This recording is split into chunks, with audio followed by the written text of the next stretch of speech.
Halo, Assalamualaikum. Ketemu lagi dengan Ibu Dini. Hari ini kita akan belajar tentang tumbuhan dan habitatnya. Oke, jangan lupa ya, sebelum menonton video ini, jangan lupa like dan subscribe ya. Terima kasih.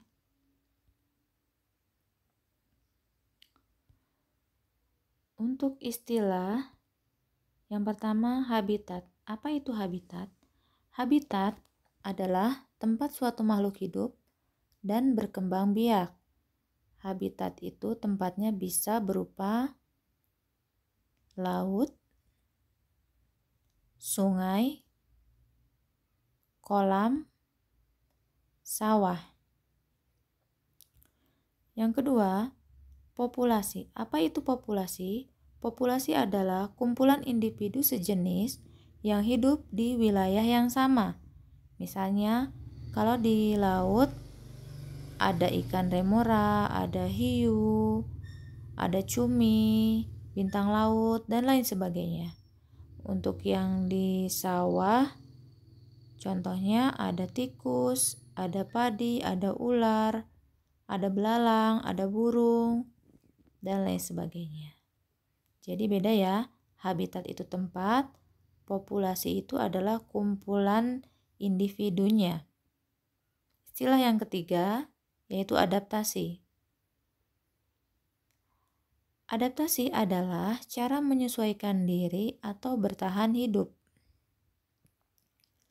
Cara beradaptasi dari tumbuhan itu bisa berbeda-beda. Nah, untuk kali ini kita akan berbicara tentang adaptasi tumbuhan.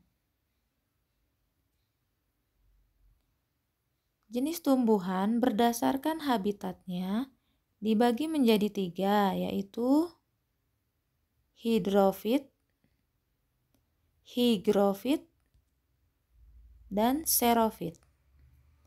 Hidrofit yaitu tumbuhan yang hidup di air. Contohnya eceng gondok, bakau, bunga teratai, kangkung, dan lain sebagainya. Di sini ada gambarnya, ini gambar teratai dan bakau. Untuk tumbuhan yang termasuk jenis higrofit, yaitu tumbuhan yang hidup di tempat yang lembab seperti paku-pakuan, jamur, lumut, padi, dan lain sebagainya. Ini adalah gambar jamur dan lumut.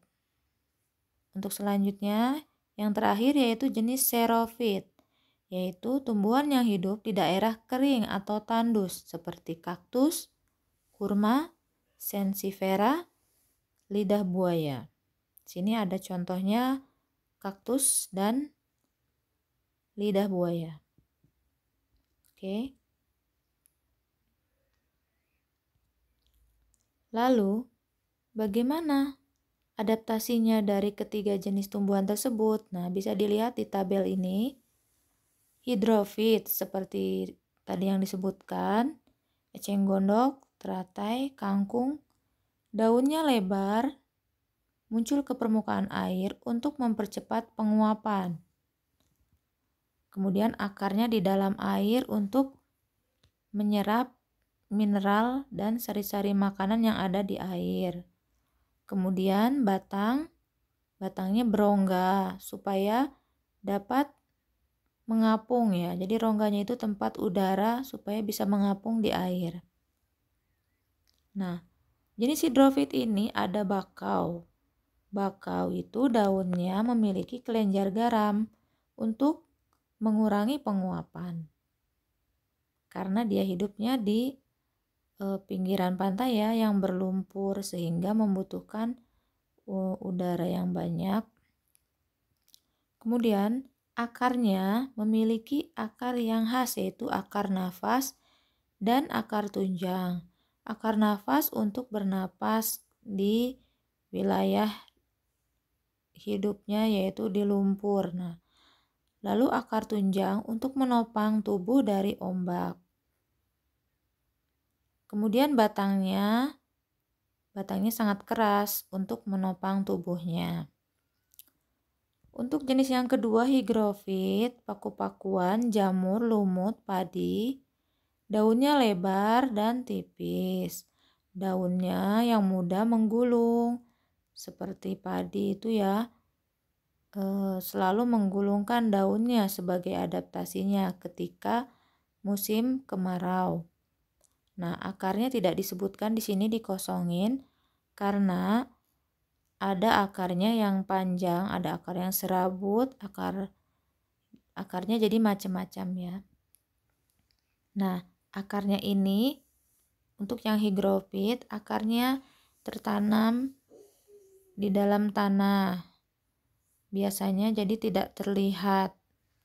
Kemudian batangnya juga ini di dalam tanah. Jadi ada yang sebagian batangnya di dalam tanah, jadi kurang terlihat. Nah, untuk yang ketiga, xerophyt. Xerophyt itu contohnya kaktus, kurma, sensifera, lidah buaya. Daunnya tebal atau sempit, atau berduri atau bersisik, bahkan ada yang tak berdaun. Ini maksudnya untuk mengurangi penguapan. Jadi kebalikannya yang hidrofit ya. Hidrofit itu daunnya lebar. Kalau xerophyt itu bahkan tidak memiliki daun supaya mengurangi penguapan. Untuk panjangnya, untuk akarnya maksudnya, akarnya panjang dan banyak supaya bisa menjangkau air di dalam tanah. Dan yang batangnya, yang xerophyt ini menggembung dan berlapis lilin untuk menyimpan cadangan air. Cara melindungi diri. Ada beberapa tumbuhan yang melindungi dirinya, yaitu dengan cara satu, duri, seperti kaktus, mawar, salak, durian, dan putri malu. Di sini ada contohnya kaktus dan durian. Yang kedua, cara melindungi dirinya yaitu dengan getah, seperti nangka, karet, dan kamboja.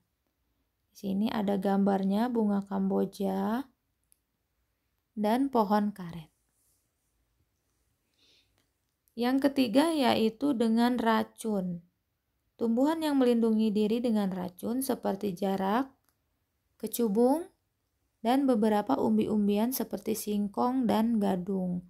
Singkong dan gadung ini jika diolah dengan tepat, maka tidak akan beracun.